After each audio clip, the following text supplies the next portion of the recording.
What happens when your worst fear becomes your reality? Hi, I'm Brent Cassidy. Welcome to the Nightmare Success In and Out podcast, where we explore how to overcome your fears and nightmares and set yourself free. We're going to be exploring this topic with guys I was in Leavenworth with and others who survived their own nightmare. These stories can be inspiring, sometimes sad. There's some humor, but hopefully you can come away with a nugget of something that'll help you knock down some of the prisons you built up in your own mind. All right, everybody. We're back. Welcome back. Nightmare Success In and Out. I've really been looking forward to this interview because, this show is all about what happens when your worst fear becomes your reality. Well, Bill Baroni, if anybody follows politics, there was an event that happened. And if you have a gate put on the back of your anything in politics, that means it was something big. Well, it was Bridgegate. If anybody was following the board game at home, it was Governor Chris Christie. It had to do with the George Washington Bridge and lane closures. And there were a couple of people that got convicted.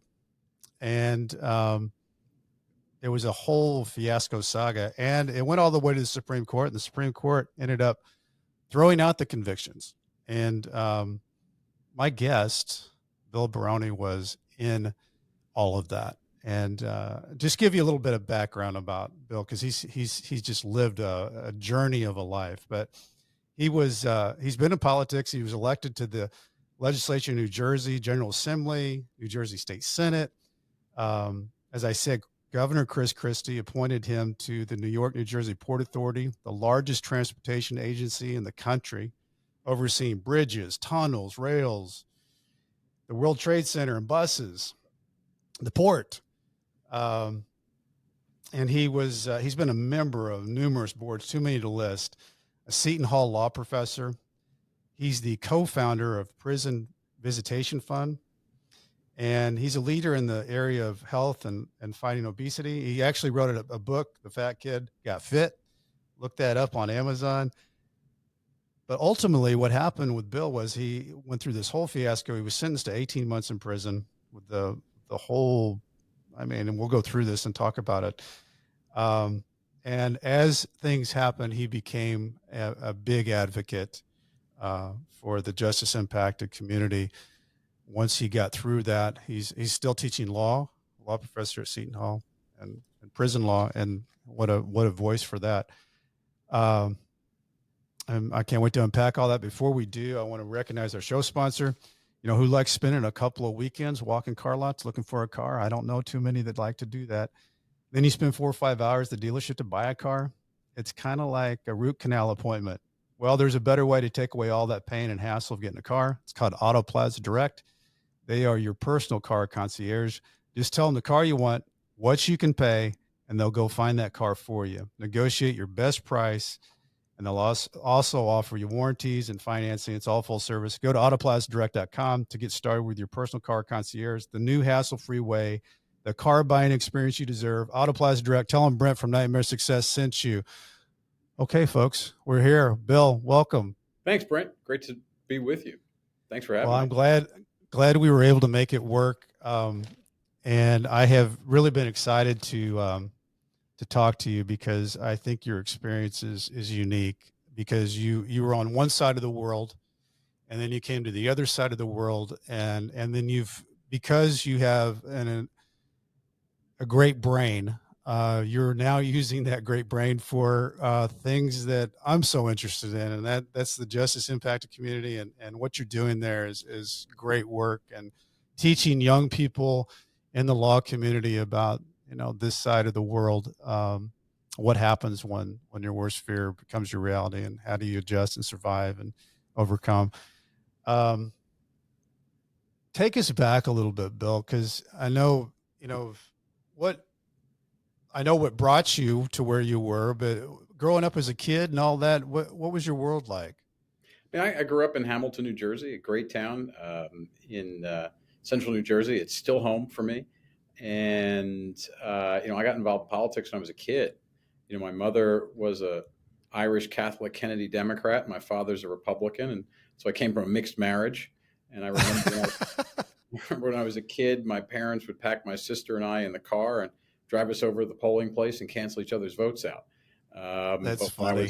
when I was 14 years old, I volunteered for my local congressman, who is still a congressman from New Jersey, Chris Smith. He was one of those politicians that both mom and dad liked, and I worked for his campaign, worked in his office, and just started working in politics. And went on to Washington, D.C. for undergrad at George Washington University. Came back to New Jersey, had one of the great jobs in politics as a driver. I was the driver for the Speaker of the State Assembly, a wonderful guy named Chuck Hytian, and Wow. drove all across the state of New Jersey. I did 120,000 miles in 10 months. You can still drop me anywhere in New Jersey, and I can find a diner and a donut shop in I 5 minutes. bet you can. And then went on to law school at the University of Virginia, maybe my three favorite years in life, and became a lawyer and moved back home to Hamilton and got involved, continued to be involved in politics. In those intervening years, I worked as a staff person for Senator McCain and others. And so I came back home and eventually ran for and was elected to the state assembly from a very Democratic district, beat an incumbent. 4 years later, went to the state Senate. And as you were kind to say, about halfway through my term in the state Senate, and I was always a very independent legislator. I was always a legislator who sort of voted my constituency. I had a very Democratic district, Hmm. and I was able to get elected, reelected, and reelected, really working hard for my constituents. But I also had a voting record that was very much in the middle. I was cast the deciding vote for medical marijuana for sick people. And I cast a vote for raising the minimum wage, always stood with working people and people who were in organized labor. Cast the first ever vote in the New Jersey legislature for marriage equality, an issue I care passionately about. Sat on the Judiciary Committee and had some introduction to criminal justice issues on the other side. But Right. then Governor Christie asked me to go to the Port Authority, especially to help jumpstart the seemingly frozen building of the World Trade Center. When I remember the night before I started at the Port Authority, the night before, 60 Minutes did a story about the World Trade Center being one big hole in the ground. And I was determined to work with others, both in New York and New Jersey, to change that. Now, across the street from where I'm sitting right now in Lower Manhattan is the World Trade Center. And, that's something I was very proud of. And of course, the Port Authority, as you I've know. got to ask you though, Bill, because that's such a most people, everybody knows about that because when the World Trade Centers crashed and crumbled, there was a lot of talk about that. And I don't think that is such a big part of commerce and things that happen in the United States. When you took that over, I mean, what was going through your mind that this is because you did a lot of work in that? I mean, you did some stuff with the port where people could bring in more. They raised the bridge. I mean, you did a lot of things that I would think would be hard to get done in that environment because you are dealing with both sides and things move like molasses. But what were your thoughts when you got appointed into that position? Well, I always joke that like going to the Port Authority in the role that I had is like drinking from a fire hose. Yeah. But eventually you just get used to being wet. And, you just, every minute, it was a great job. It is a great organization, some great people I got to work with, regardless of how it all ended for me. Some extraordinary, dedicated public officials who did some amazing things, like raise the Bayonne Bridge and build the World Trade Center and work on the airports and work at the port itself. And it was a great organization, did some great work.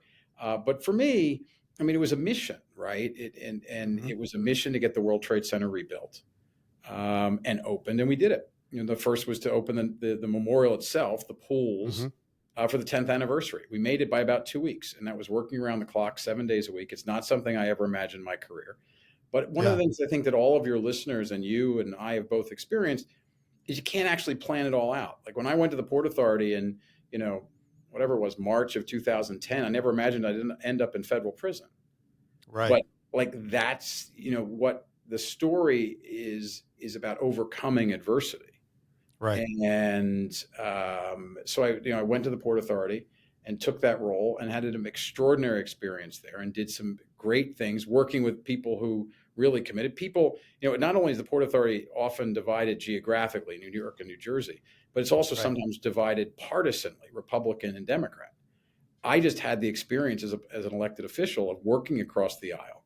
So when I got to the Port Authority, I was used to working with people of different political party, different ideological Yeah, it would have backgrounds. been a big deal. Yeah, I mean, I had the opportunity, and the, with a guy named Pat Foy, who was the appointee of Governor Cuomo, then Governor Cuomo, to the Port Authority. So, so interestingly enough, so Pat sort of came out of somewhat of a Republican tradition, but was appointed by a Hmm. Democratic governor. I came out Hmm. of a very moderate position, appointed by a Republican governor. But as I like, Pat and I, and Pat and I didn't always get along from a policy perspective. From a Yeah. personal perspective, we used to joke we're two Irish guys, and we can work it out. And I have a great deal of respect for Pat. Even Well, as a fellow Irishman, I noticed that you are also a citizen of Ireland. Is I that am, correct? I am, and it's a very complicated story that I'm very proud of. That in December of 1971, I was born in Jacksonville, Florida. Spent Right. 6 great weeks there. I was my birth mom was an Irish woman who came over to Jacksonville, Florida, to give birth to me. An incredible sacrifice by an incredible woman, real courage, real dedication to me, and allowed me to be raised by two amazing parents in Hamilton, New Jersey, who came down 6 weeks after I was born and came and adopted me. And I grew up in central New Jersey, but mom and dad who raised me, mom was first generation Irish, Yeah. dad is 3/4 Irish. Right. So it was through my mom, Geraldine, who raised me, that I got my Irish citizenship. But I always used to say I was an Irish guy with an Italian name. For New Jersey politics, that's a perfect combination. Perfect. And Exactly. so I spent a lot of time in Ireland. To the great credit of the prosecutors in my case and Judge Wigginton, who oversaw my case, that during the years throughout the investigation and the indictment and the trial, they never objected to allowing me to go home to Ireland. And so I still spend a lot of time there at home in Dublin. So you have a relationship with your birth mom. Well, I was just telling a story about how I was adopted, but I have met a number Yeah. of through DNA, met a number of my Irish family. Uh, Yeah. but it's interesting because even I remember when Bridgegate all first blew up, I went home to Ireland. I mean, within days. Of course, I never imagined where it would go. I just thought it was a big political issue. Never Yeah. imagined the criminal justice issue, and most certainly never imagined in December of 2013 when I was fired and days later, got on a plane, got my Irish passport back, and got on a plane to Dublin. Sitting there on Grafton Street in Dublin, which is like the Fifth Avenue, I guess you could say, of Dublin, Hmm. sitting at this great cafe, I never imagined that I would be, about to enter this nightmare of investigations and indictments and trial and appeal and prison and the Supreme Court and winning in the Supreme Court. I mean, I'm telling you, when I was sitting there at Bewley's Cafe having, soda bread and coffee, that, 3 years later, just a little over 3 years later, I'd be sitting in federal prison having, instant coffee and, stale bread. Yeah. That's a big It It's a big wasn't the 180. nightmare that I feared. It was a Yeah. nightmare I couldn't conceive of, which is Right. sometimes even harder, right? I mean, it's a Yeah. nightmare you're living. Right. And the other day, I was doing this great podcast with a great lawyer in New Jersey who said that he talks to a number of his clients about going through the criminal justice process, and he tells them it's not a sprint, it's a marathon. And I said, Hmm. never argue with the podcast host, but it's not a marathon, because a marathon is something that ends. Right. I've got two great cousins from Ireland who run a lot of marathons, and they know at the end of 26 miles, there's the end. But Right. when you go through a nightmare, when you go through a criminal justice, you don't know when, or quite frankly, if there is going to be an ending. So you just keep going through, and you get up every morning and you just get through the day, and you get up the next morning, you just get through the day. Yeah. A lot of it goes to our friends, our brothers and sisters in the sobriety movement, who have to do that each and every day. And in no way am I comparing what I went through to the battle that amazing people do every day in the sobriety world. But I learned from them, and I learned directly from them, that one way to get through something very, very hard is just to get through the day. And whether that Yes. is the Win the day. Yep. just to get through the investigation phase for me where, I took a job at an amazing law firm in Princeton, New Jersey, hired me after I was fired from the Port Authority, after the world blew up and I was on the front page of every newspaper in the world and on TV Hmm. day after day. They hired me, and every day I'd take the train to the office and I'd pass the Newark federal courthouse where I knew that the folks of the United States Attorney's Office were investigating me. And so I was there seeing that every day, and it was hard. It was hard to go through that. Well, and I mean, I can't imagine with all that, getting into a situation like that is one thing, but having it as public as it was, Oh there's yeah, nowhere to hide. There's nowhere for you to go. literally nowhere. And I remember getting up one morning, right when the email came out and the Bridgegate case became a federal investigation. I remember a couple days later, it was a Saturday morning, and I got up to go to the gym, and I walked over and got a coffee at Starbucks. And the Starbucks used to sell these things called newspapers.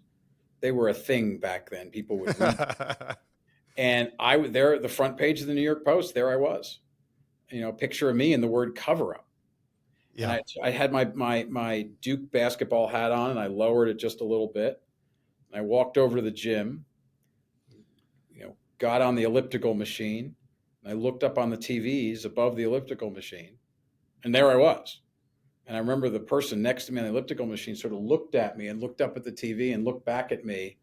And, it was everywhere. You could not no, go it in. was a big, Yeah. it was a big story. So in that world, Bill, how did you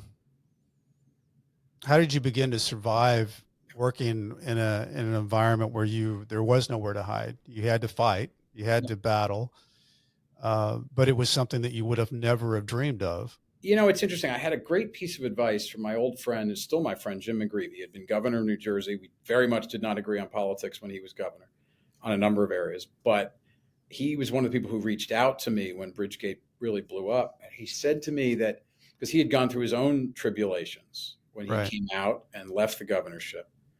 And I remember he said that times like this are like standing on the beach, or those of us from New Jersey, the shore. And Uh-huh. you're standing on the shore and a wave is about to come in. You see the wave coming and you can't run away. So you're there on the beach and the wave is coming. And you have Yep. two choices. Choice number one is you fight and you throw your arms around and you get all upset and you try and stop getting wet. Or you let the wave hit you and you let it go back out. Either way, you're going to get wet. Yep. One of the two is better for you mentally. And I thought that was a really astute It thing to is. say. It's a good And analogy. because at the time, 90 something percent of the people in my life disappeared. Hmm. Now, part of that group, they had to, because so many people in my life were either at the Port Authority or in Right. politics or in the governor's office. And a significant number of those people were actual potential witnesses in the investigation. I'm a lawyer. I was a lawyer then. My cast of thousands, some amazing lawyers who represented me, says you can't talk to those people. I'm not talking about those folks. I mean, that it's the people who were not witnesses in the case, who were not involved in the case, who disappeared like I had some dread disease, just like Hmm. that. They disappeared. And everybody that I've talked to in the justice impacted community, whether you're in a case as high profile as Bridgegate or you did something that in your hometown, and everybody has that experience. It's the 10% that stick. It's the people who run towards you. You That's who remember that? it's a very painful way to find out who your friends are. But Yeah, it is. there is a gift you get from that to find out who your friends are who run towards you. I was very fortunate that I have a group of friends here, both in New Jersey and also in New York, especially in the LGBT community, who ran towards me when this was happening. That Yeah. didn't run away. That didn't see. And I know my closest group of friends, they were all talking to each other because every night one of them would call and ask me for dinner. Like Okay. they was constantly people outreach, and then you'd find strangers, people who had Yeah. People no, you didn't expect. I mean, people at the Starbucks, because remember it was on the news, it was everywhere, right? And Yeah. people would, I remember the day I was convicted. So I was convicted, and the timing of the conviction was right before the 12 o'clock news. So we were live on the 12 o'clock news, and I remember After I was convicted, the judge, of course, gave us bail. We weren't getting locked up, that we weren't getting remanded that day. And I Right. remember on the train, come back to New York City, get off the train at Penn Station, and walked into like that one of those cafes to get a coffee or something. And this random stranger who I've never met before, I've never seen since, I'm standing there. He looks at me and goes, "You've had a tough day," and bought my coffee. Wow. Right. And part of getting through a nightmare is realizing the cliche, oh, you're going to get through it, which is true. But Yeah. there's also the other truth is that there's people out there who are going to help you get through it, even if you don't think so. And people that you don't expect. Somebody else said to me said, let the people who want to love you, love you. Let the people who want to support you. And sometimes that's hard to remember going through something like this. And when you were going through the nightmare of this, I know you had to make some difficult decisions too, because you got down to a strange environment where you were appealing your situation, but you were also having to decide, should I go into prison? Because when it finally came in, you had the choice. Yeah, I've got 18 months to go in, serve. I'm hoping, what do you say? I think you say this in a lot of different things. You've got 1 out of 10,000 chances for this Supreme Court to take you up, and you're a convicted felon that's trying to get this overturned. And it was interesting. You talked about going to Outback with your dad, and you decide, I'm going to do both, because I'm going to go to prison and I'm going to fight this. And you went in, and what was going through your mind, Bill, as a guy that had been on the other side of the world, had done some incredible things in legislature and been on a number of boards and done some politics and your personal life and all those different things. And you're standing before the judge and they say that you've got so many months in prison. What did that feel like? What was that world to you then? I want to, a couple of things. But first of all, there's certain decision-making points when you go through something like this. Yeah. And I would say one of the first big points was the opportunity to plead guilty. 98% of federal cases, every criminal case brought by any federal prosecutor, 98% of them end up in a plea. Yes. Of the 2% that actually go to trial, 90% of those people are convicted. Right. So, it's better it's to go. It's a good winning percentage. Right. Exactly right. The government's not going to lose. And quite frankly, in my case, until the Supreme Court, they didn't. So there's a lot of pressure to plead guilty. And the government, in my case, 3 or 4 times offered a plea deal. Mm-hmm. And the problem is, and the blessing is, that I have a dad who grew up in the South Bronx. And Bill Sr., when I would talk to him about this, it would have broken his heart for me to plead guilty to something I believed was not a crime. Yeah. The Supreme Court ended up saying it's not a crime. Right. But the pressure is immense just to get it over with. Immense. Like, in the middle of the nightmare, let's get it over with. And, Yep. There were times, it was very dark times, very hard times, where I just thought, take this cup away from me. Like, let me just plead guilty. Yeah. Go in and move to Dublin and work in a pub. Like, Yep. Just get this over with. Be done with it. Right. But my father, it would have broken his heart. It would have broken his heart. It was better for Bill Sr. for me to go to, I remember him saying, that it was better for me to go to prison and come out than plead to something I didn't do. And of course I would say, my father would say, we don't plead guilty to stuff we didn't do. We don't plead guilty. And I was like, well, we don't go to prison. Right. But for him, it was better for me to make that decision not to plead. And the second key decision point was so we get convicted, sentenced. How long did that process last for you, Bill? I was convicted in November. Well, I was indicted in May of 15. Okay. Convicted in November of 16. So that's a year and a half. Yeah. And then it wasn't until November of 18. So 2 years later, the Court of Appeals decision came down. So it was 2 years, right? And my appellate lawyer, who was somebody I went to law school with and still a dear friend, Mike Levy, in the trial practice, I was reviewing documents. So there's something that I was involved in, working with my lawyers, Mike Baldessari and Jen Mara, 2 amazing trial lawyers. But in the appeal, there's nothing for me to do. Right. So I just sat there for 2 years. When the Court of Appeals decision came down, they threw out half the charges, but they kept half the charges. Right. I had to make another decision, right? And my biggest fear was not my ability to get through federal prison. I'd be fine. A number of people I'd talk to, I'd be fine. But, my biggest worry was what would happen to Dad in June. They Yeah. were in their 70s at the time. The last thing I wanted is something happened to them and I'm sitting in prison and couldn't be there to help. I'm one of the two caregivers for them going through. Right. And that happens a lot. Yeah, and I just made the decision that day. That I remember it very, very clearly. And by the way, it was not a hard decision. This was Mm-hmm. not some like rend my garments. What do I do? It was a Mm-hmm. very quick decision. Let's get this over with. And I remember going to see Mike Levy, my appellate lawyer, Mm-hmm. and saying, Mike, let's do two things at once. Let's go in, burn the time, get it over with, and let's take the 1 in 10,000 chance that we go to the Supreme Court and win. Let's do both. So Yep. I chose to ask, and I remember you were mentioning go down to the Outback Steakhouse in Hamilton, New Jersey, and over grilled salmon and a bloomin' onion, tell Dad in June that I was going to go to prison. And Dad understood that. This was not, this was like, let's get this done.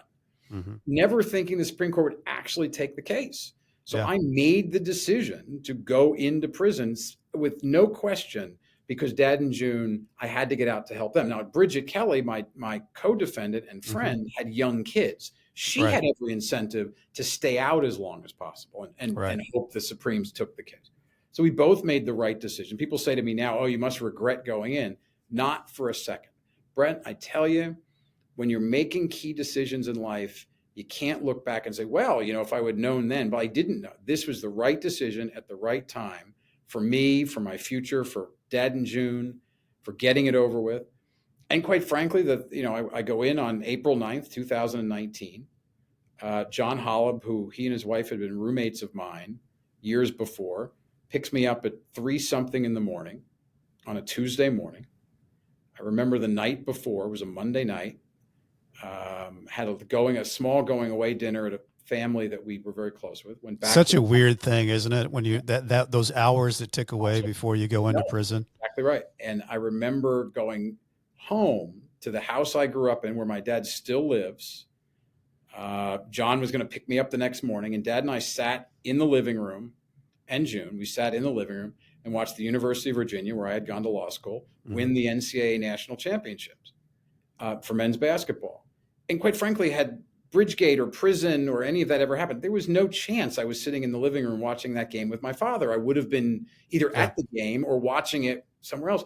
And it was an interesting moment because it humbled me, but it put me in the right place, because that living room that night watching UVA basketball with my dad, probably the only time any school that I went to is going to win the national basketball championship, was the right place to be. And the next morning, John picked me up and we drove the 4 hours to Loretto Federal Prison.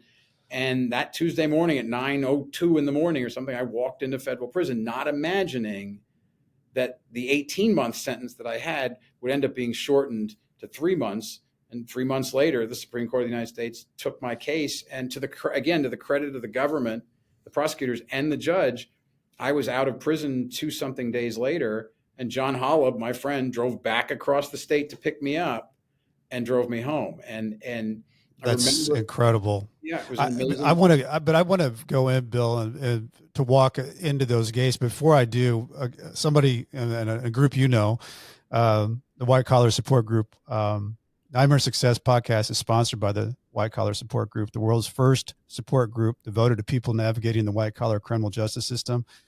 I'm a member of the White Collar Support Group, and I can tell you that there's a bunch of people who help each other through the criminal justice journey for free. Whether you're just starting your journey or you've made it through to the other side, this is a great space for you. You can join us on Zoom Monday, 7 p.m. Eastern Time, 4 p.m. Pacific. For information, go to prisonus.org. That's prisonus.org. Start here. It's a great organization. It really, actually, Bill, that's where the guest is not supposed to talk about the advertisers, but I have to tell you, the White Collar Support Group and the work that Jeff Grant and you and others have done, hundreds and hundreds. They just had I think their 400th meeting the other night, and this is an amazing organization of people. Even maybe somewhat, especially people who are done. They're out, they're finished. Yeah. The time is done, yet they're still dedicated to this community. And join it, support it, listen to it, participate in it. For people who are going through this process, there is no greater resource out there. So please. I totally agree with you. I appreciate that shout out, Bill. So walking in to prison, thinking you're going 18 months, What is your world like in an arena that you never thought you would enter? Never imagined that this would be something that you were walking into. What and how do you? What are the strategies you use to enter that world? I think one of the first and important strategies is to prepare. Yeah, Talk to other people, including the white collar support group, but others who have gone through it, maybe gone to the same place. I had the fortune of talking to a couple of different people who had been to Loretto.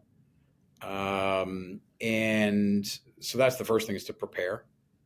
The second is to humble yourself. Realize that you're no better than anybody else that's in there, yeah, especially those of us who come out of the political space or the leadership space or the CEO of the widget company or something. You're no better than anybody else. And humbling yourself before you go in is important. I think third, realizing that it's going to be over. You're going to get through it. The worst day is the day before you go in. I agree. Right. And of course, every case manager in every federal prison in America says, your first day in is closer to one day out. But in some ways, mentally, I thought in some ways I walked in and goes, there's nothing else they can do to me. The United Right. States, the United States, This is the rock bottom. the Yeah. United States government is putting me in federal prison, and darn it, Yes. they're not going to beat me. And one of the other tips is put the rocks down. Yeah. The anger, betrayal, sadness, hurt, bitterness, and no matter what your case is, and everybody I served in Loretto with and everybody I've spoken to served elsewhere, there's feelings of betrayal or anger or lack of trust, and you have to put that down. Yeah. Bitterness will kill you. It's like carrying those bricks around the track.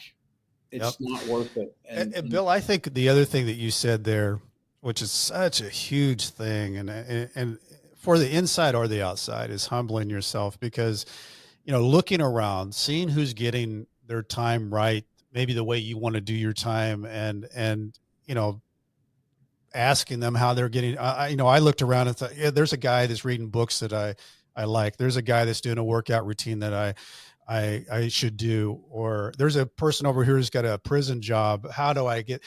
But humbling yourself and just figuring out, and then asking them how they're getting through it. It's like getting the answers to the test before the test a lot of times. And, it's a very primitive environment. So you're right. Everybody, when you walk in there, you don't walk in with anything but yourself. You walk in as Bill Baroni, Brent Cassidy, and you survive. Yeah. And it's whatever you make of that is how you survive it. Yeah. And all the cliches that you hear are true. Keep your head down, do your own time. Yeah. It's don't do anybody else's time. Yeah. And be respectful to people around you. Yeah. Understand that all of us have different journeys that we got there. It's actually one of the reasons I helped start the Prison Visitation Fund, along with my colleague and friend Gordon Kaplan, who himself went into Loretto, different time than me. But, when I was there at Loretto, I had the good fortune of having family visits. Story I'll tell you in a second, but a lot of people didn't have the, family just couldn't afford to come visit. There was expensive. My friend, Brother Palmer from Baltimore, not that many hours away from Loretto. His family for years could not afford to come visit him in prison, yet we expect people to get out of prison and return to their lives, right? So we started the Prison Visitation Fund to raise money to help people to afford to be able to go visit their family members. Now, for me, visits were, I think for everybody, visits are a big deal. Huge. I remember I was there in prison about a week and a half, and I was doing fine. I had done all the things I just said. I prepared for it. I talked to people. I kept my head down. I did my own time. And I was there about a week and a half, and I was sleeping fine. The first night I was in Loretto, I slept fine. I knew this was going to be over with. I was going to do these 18 months or so and get home. So I was there about a week and a half, and Dad and June were going to be my first visitors. And the Friday night before, they drove across from Hamilton, New Jersey to Loretto. They stayed the Friday night at the Courtyard by Marriott in Altoona, Pennsylvania. I talked to Dad, as I did every night, the night before. And I said, look, Pop, visiting is 8:30 to 2:30. Get here about 8 o'clock, 8:15. Go through security. This way we can visit for 6 hours. I said, but at 9:30, they shut everything down. So I'm either with you and get counted in the room, or I got to go back to my bunk and you sit in the parking lot. Oh, no, my father, former military guy. No, we'll be on time. Don't worry about it. We're going to be there. No, fine. So I get up. I put my green uniform, my boots on, getting ready for the visit. It's now 8:30. They start calling guys into the visiting room. and I'm not called. Bear, report to the visiting room. Finger Hut, report to the visiting room. Park, report to the visiting room. No Baroni. It's now 8:45, and my father is so prompt. He's always on time. It's like, and all of those very worries that Oh drove me yeah. going Real to, worries. Yeah. like, there'd be an accident, somebody got sick, they're in the hospital, they got lost. All those things that caused me to go into prison, all of a sudden, I've had no anxiety the entire first week and a half in prison. That moment, unbelievable anxiety. Yeah. That something had happened. 9 o'clock, no dad. 9:15, no dad. I'm like, there's really an issue. 9:30, they call count. And for any of your many listeners who've never been to prison, that's the moment they call you got to go back to your bunk on a Yeah. Saturday. It's a big deal. Yeah. Right? Big deal.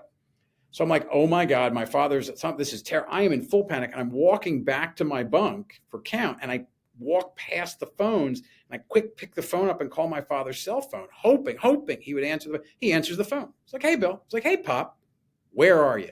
He's like, we're in the parking lot. I said, what are you doing in the parking lot? He said, well, when we got here, we drove over and we got here and they had just shut everything down for count. I said, yeah, Pop, I understand that. I thought you guys were getting here about 8 o'clock. He said, oh yeah, well, when we came downstairs at the hotel this morning to come visit, they have a breakfast buffet. And my father said what every 70-something-year-old man of his generation would say is that, well, it came with the room. Yeah. I said, and then he said, and this is, my God love him. He said, well, and we knew you weren't going anywhere. I so identify with that whole story, and Bill, I had read that story because you had talked about it in another interview, and you're talking about people not getting visits, and for me, I was one of the very lucky ones. I had a wife that came every weekend, and then I had some kids that were all along the way at the University of Missouri, so she'd pick up whoever was up, but there was always that worry because it was a 4.5 hour drive.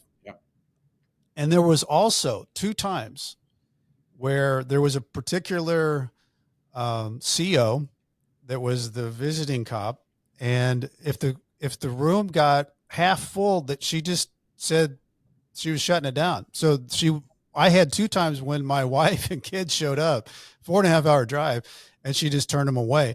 So there's a lot of things that you deal with anxiety wise that you don't have any control over, and you have to eat it. I mean, it's like, you get emasculated to the point where there was nothing I could do about that.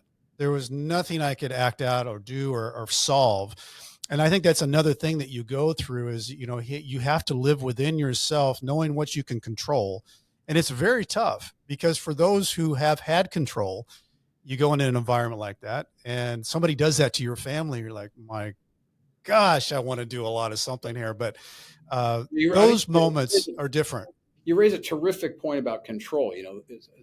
People who have been CEOs or politicians. I mean, one day I'm, rebuilding the World Trade Center, and the next day I'm sitting in federal prison. You've lost all control. You have to accept that on the way in, that you do not. And it's the people who, again, think of standing on the shore when the wave is coming in.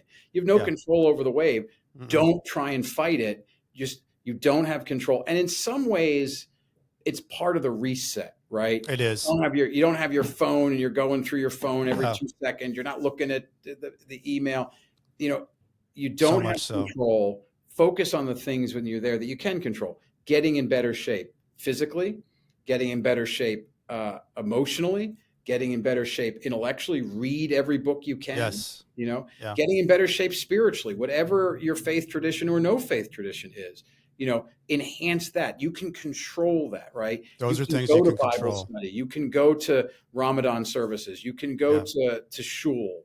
You can read a book you have. You can take a class. I mean, I was taking classes. By the way, true story, Brent.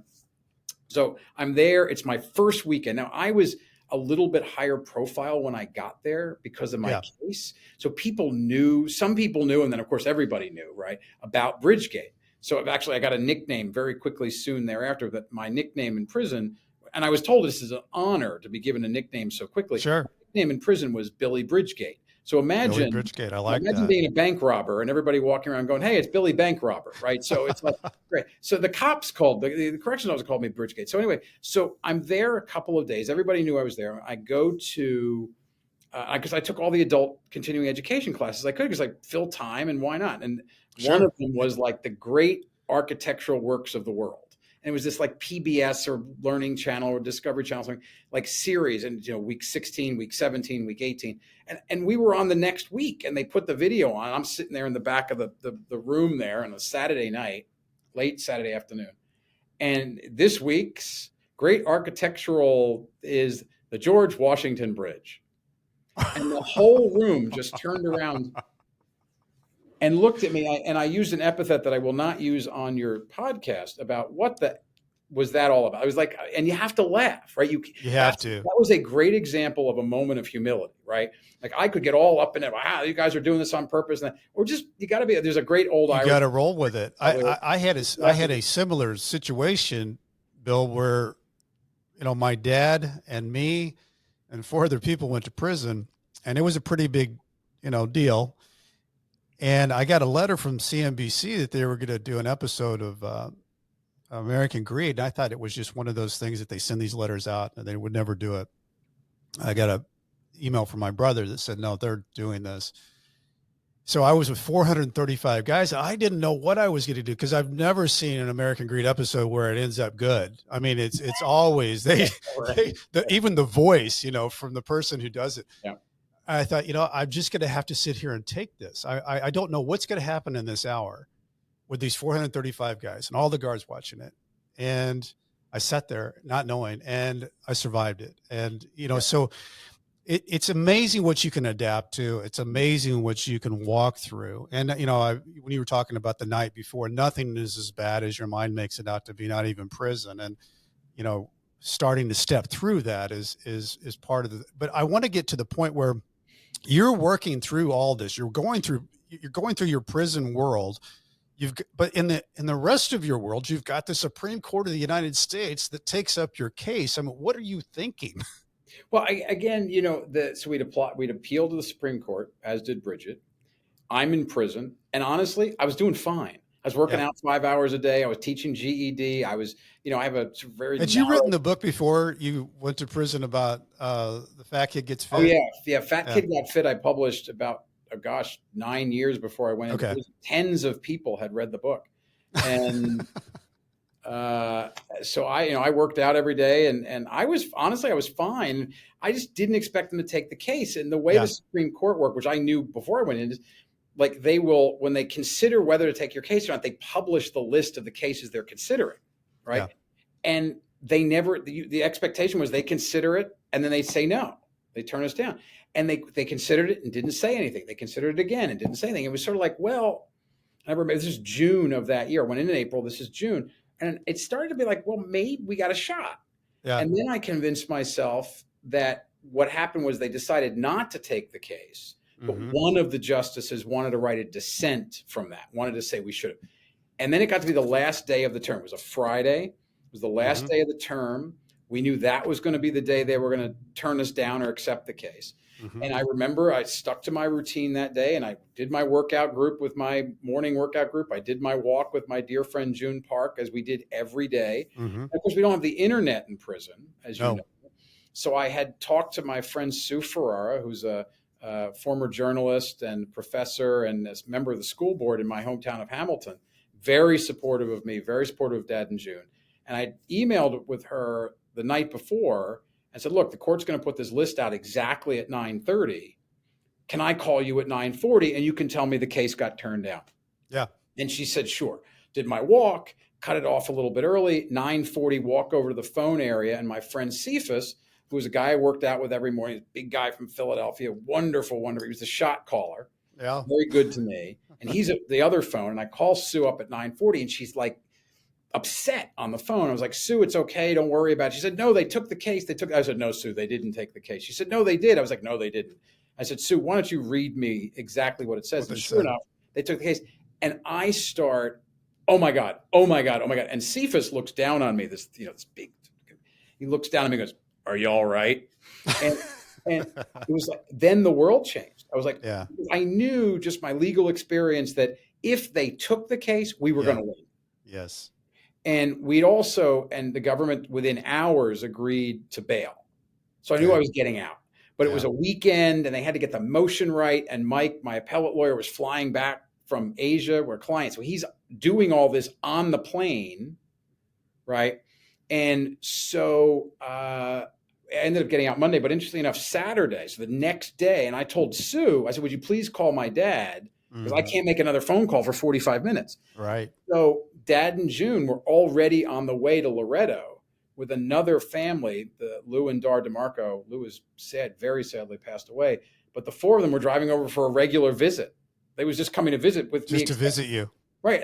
It was a very different visit. It was a joyful visit. Because the government, I was getting out, whether it was going to be Sunday or it was going to be Monday. Whatever. I was getting out. And we sat there, and I have this great picture of the five of us at a picnic table outside the camp, outside at the camp. And I was going home, and there's a smile on all five of our faces. Of course, that's the same conversation where my father looks at me and he says, the only downside of you getting out early is that we didn't get a chance to visit the 9/11 memorial in Somerset, Pennsylvania, which is just a couple miles away. And I looked at my father. I was like, "Would you like me to stay? I mean, I could." So he could go make his visit. I could call Judge Wigginton and say, "Just kidding. Can you leave me here for a while?" Call Chief Justice Roberts and say, "You know what? Never mind. I'm going to stay." We got a visit we got to take care of. My father wants to go to the gift shop at the 9/11 museum. So anyway, that's funny. So you get this. They release you. Yeah. Now you're back into the world. What's going on in your mind? Usually when people get out of prison, they know when they're getting out. Sure. This is different. That's why I'm curious, like, what in the world was going on in your head? The worst nights of sleep that I had in prison were those last couple of nights, because I didn't know when I was going home, because, and of course, July 4th was coming up and the guards are going to leave, and would I be stuck there, and shouldn't I be out of here? And so Monday morning, and it was kind of, you got released kind of when all the pandemic stuff was going on. No, right? I was ahead, but no, I was out in June of 19. Oh, June of 19. Okay. So, the pandemic was a whole nother year around. Yeah, but I was going to say it was going to be really weird for you to get out and there was a pandemic. Well, it's right. So I wake up Monday morning, and I knew they'd been working all weekend. They worked overnight with the government to get the right type of motion. Mm-hmm. I knew they had filed with Judge Wigginton that first thing that morning. Then I knew by about 10 o'clock she had signed the order releasing me. This is my trial judge. Credit to her. Mm-hmm. And then we waited, because the document had to get to Grand Prairie. That Mike. Everything in the federal prison world goes to Grand Prairie. And Mike spoke to the warden at Loretto, Grand Prairie, Texas. And the warden said, we'd release him now, but I need an order from Grand Prairie. Grand Prairie said we need an original. So Sidley sent an associate to, it was this whole crazy thing. So now it's Monday, and we knew we were getting closer.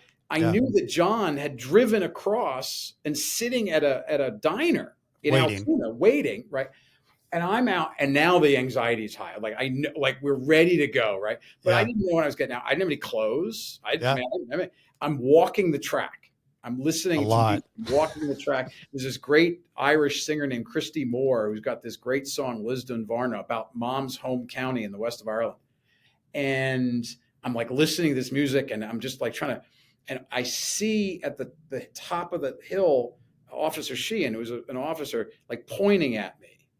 And I take the Irish music out of my ears, and, Bridgegate, come here. And I go run up the hill, and he's like, okay, get your stuff. You're out of here. That was it. Right. So I went and got my stuff, and, you remember this, when something good happens on the compound, it's hope for everybody. Everybody feels that sense of hope that something can happen. So the whole place is this sort of excitement, and we had lunch, and people were coming up. It was really, really great. So I got all my stuff, and I got called into the officers in the camp, the little office there.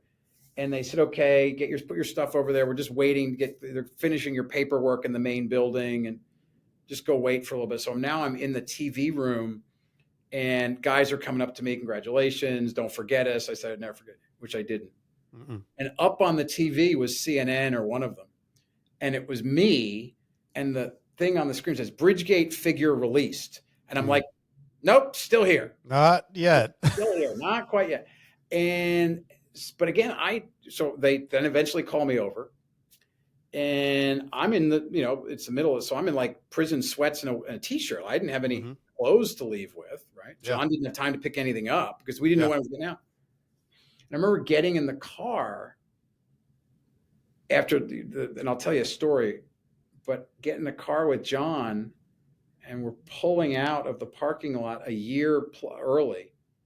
And I called Dad, and I called Bridget, and I called Mike Levy, and then I rolled the window down and just Took it in. and it was really overwhelming. That's sort of when it hit. But Yeah. to go back to a little story I want to tell you, and I know our time is coming up, but as I'm checking out, and I said goodbye to everybody, and I'm standing in the lobby of the main building that I had been in 3 months before when I pushed that button and went in, knowing we were going to win, knowing I was not coming back, or believing I was not coming back. And the lieutenant comes with my file and all this. And he gives me, I sign this and sign that. And I said to him, I just need my driver's license back.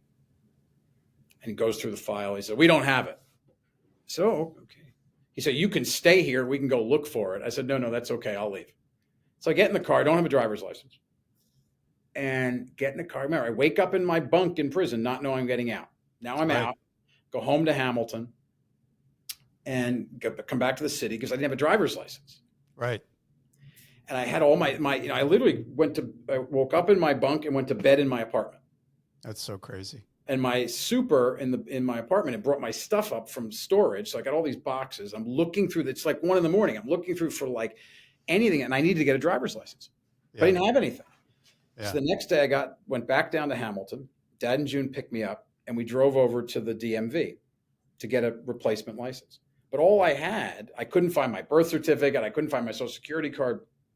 All I had was an expired driver's license and an expired passport with a hole in it. And I get the little form and I get up in line number 9. I'll never forget it. Brent, it's like it happened yesterday. Get in line number 9, crazy DMV, all this stuff. And I get up to the counter and there's a woman behind the counter who's probably been doing car registrations and driver's licenses since Henry Ford was making them. And she doesn't look up. And I hand her the form and the expired driver's license, the expired passport. She doesn't even look up. She says, I can't accept these. And she looks up because I don't know what to say. She looks up and she looks at me. And we both look down on her desk and a copy of the Trentonian, which is a newspaper in my home area. And I'm on the front page. Right. And she sort of smiles and she says to me, she nods her head and she says, do you have a credit card? I said, yeah. I give her a credit card. She starts typing and she says, I'm from Hamilton. I said, oh, great. Me too. And she said, I always voted for you. She said, I know you from St. Gregory's Church. You never came to my door, but I know you from church. I said, oh, thank you. She said, everybody around here knows what happened. And I'm so happy for you. And you're going to win and you got to be strong. And we believe in you. People around here know you. Awesome. I'm starting now all this sort of like days, months of emotion starting to boil up. Yeah. And she gives me the new driver's license and she grabs my hands and she says, be strong, stay strong. And then she says, can I come give you a hug? I've never met this woman. 90% of the people in my life disappeared. Yeah. This woman who I've never met gets up in the middle of DMV, walks out to the main floor upstairs, and she gives this little lady, she gives me this big hug. She says, be strong. You're going to be okay. At this point, I'm doing everything I can not to break down in tears. Now, admittedly, I would not be the first person to cry at DMV, but for different reasons. And well, this is a big shout out for DMV. Right. And so she gives me a hug, and Dad and June are sitting in like the waiting area. So they don't know what this is all about. Mm-mm. And I just go walking out because I'm going to break down. I go walking out to the parking lot to the car.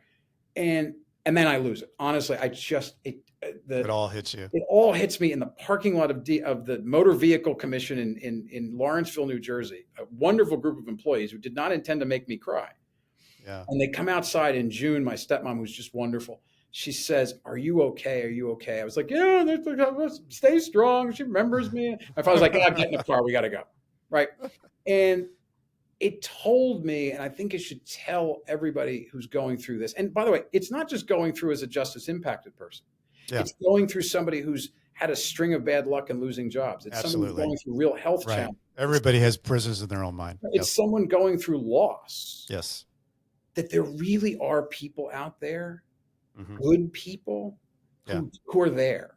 Yeah. And the challenge is not just to recognize that wonderful woman behind the counter at DMV who you don't know, who gives grace to you and says you're going to be okay. It's to become the woman behind the Yes. counter who gives the grace, right? And if anything, I talked about when you go into prison being humbled, Yeah. is when you get out of prison, when you get over the sickness, when you get through the loss, or Hmm. when you get the new job, whatever your prison Hmm. is to recognize the good things that people did for me Yeah. and continue to do it for other people. And that's why your podcast is so important. That's why Jeff Grant's group is so important. That's why Prison Visitation Fund is so important. That's why the work Yes. Gordon Kaplan does is so important, is not forgetting what we got out of it, because we got so much taken away from us, Right. including freedom, including Right. liberty. And whether that freedom was going to prison, or whether that freedom is you're sitting in a cancer ward getting Yeah. chemo, or whether that freedom is sitting at a funeral for a loved one, or whether that freedom is not having a job, Yeah. right? Whatever freedom gets taken away, when you get it back, right? Using that experience, using that pain, that hardship, that difficulty, be the 10%. Be the people Yes. that runs to someone who just, your neighbor gets cancer, go help them. Your neighbor's going to prison, go help them. Take what you've suffered, Give back. the nightmare you've had, and make somebody else's nightmare just a little bit less bad. That's so good, Bill. I mean, that's and so important, and I think that's why you're such a good, powerful voice to this space, because you've lived both Thank you. sides. And let's talk about what you're doing now, Yep. Well, as you mentioned before at the opening, I'm teaching law at the Seton Hall University Law School. which I I think is taught awesome. law at Seton Hall, which is an amazing law school. Yeah. I taught law starting back in 2002, Yeah. and then of course the great interregnum of Bridgegate. And they were very kind and allowed me to come back. I wrote a course for them on prison law, because when Yeah. I was in law school, criminal practice law was basically cops and robbers was the first Hmm. semester of investigations and subpoenas and warrants, and the second semester was bail to jail, the trial practice witnesses. But there's so much, as you and I both have lived, so much Hmm. when it comes to from jail to home. And so Exactly. that's the course that I wrote I and love that. teach. And I'm so lucky to have an incredible group of students. I guess I teach it in the fall semester. I teach education law in the spring right now Hmm. as we record this. But in the fall, I teach prison law. And I have about 70 students. And these are people that are going to be future lawyers, Yep. judges, clerks, prosecutors, Yep. advocates, and the bipartisan growth of Hmm. focus on criminal justice reform and the rights of inmates, and not just when people are in prison, but getting out of prison and then coming back into the community. I have the opportunity. Seton Hall is a university, one of the few in the country that are teaching this, Hmm. and really reaching out. There's other schools like Southwestern Law School in Los Angeles that has a similar course, really dedicated to bringing this, because that's how you start to help people who are incarcerated in the Absolutely. I was community. just thinking, I would love to see that taught everywhere, Yeah, because that needs should to be. be a part of the curriculum. It really should be. And it really, you cannot understand the criminal justice program unless you have the third part of that story. Like, Yeah. criminal justice law doesn't stop when Bill shows up at Loretto, it stops at the end when everything is done. And that's why Yep. and like I tell you, the students that I teach, incredible students, smart, committed. They want it. I mean, this is not a mandatory course, it's an elective, Hmm. but people want to be involved. And one of the things I tell my students, who are far smarter than me, quite frankly, these are folks who are going to be prosecutors. I want Yes. future U.S. attorneys to understand the prison process. I want future Yep. politicians to understand. Look, I was a moderate Judiciary Committee member in the state legislature, and I wish I knew then what I know now For about sure.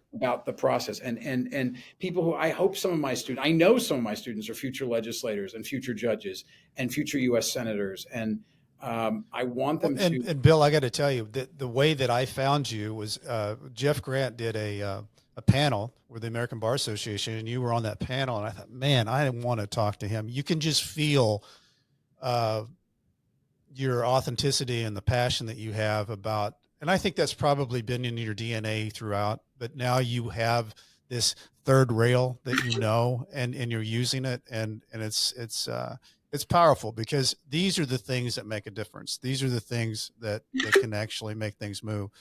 I want to ask you, because it's been quite a journey with you, Bill.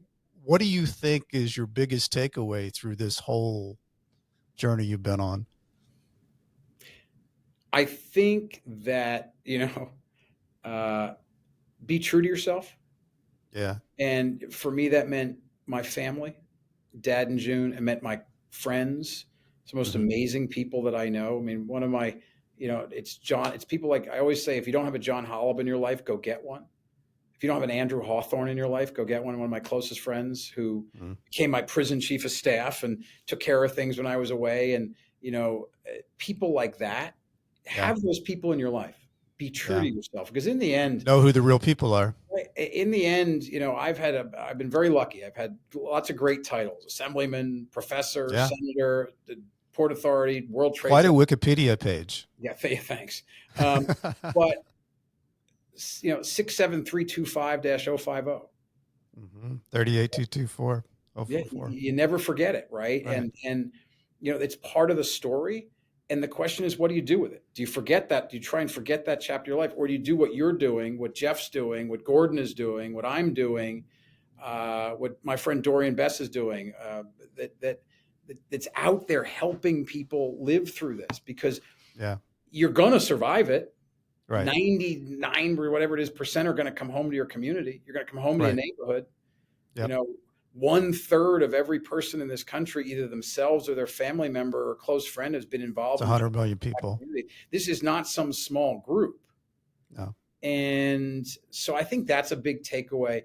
And another big takeaway, we talked about this before, is being willing to humble yourself. Mm-hmm. That, just because you had some great title, just because you did some great things, there are difficult times ahead. And I guarantee every person listening to this either has been, or will be go through a nightmare. We all have them. And the For question sure. is not, will you have a nightmare? It's how do you get through it? How do you Yep. wake up from that nightmare? Yep. And one of the things and we just talked about this, one of the best ways to wake up from a nightmare is have somebody wake you up. Mm. And be that person who helps somebody wake up from a nightmare. And that's why this podcast is so That's important. powerful. And I'm glad we were able to talk through it.